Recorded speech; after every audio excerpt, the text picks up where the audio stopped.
Hello there, good morning, good afternoon, and good evening. This would be a quick video on how to pay with Apple Pay on MacBook. So ensure MacBook is compatible with Apple Pay, MacBook Pro with Touch ID, or Mac paired with an iPhone or Apple Watch. Additional Apple Watch will be also included. So first, open Safari on your MacBook and navigate to the website where you want to make a purchase. Let's just say you want to go to Amazon.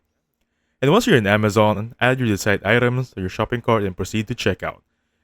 Select Apple Pay as your payment method, and during the checkout process and review your payment details, including the shipping address and contact information. Authorize payment, and if you're using a MacBook with Touch ID, place your finger on the Touch ID sensor or the touchpad.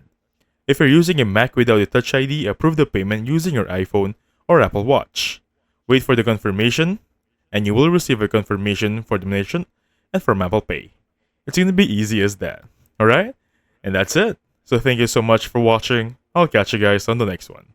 Goodbye for now.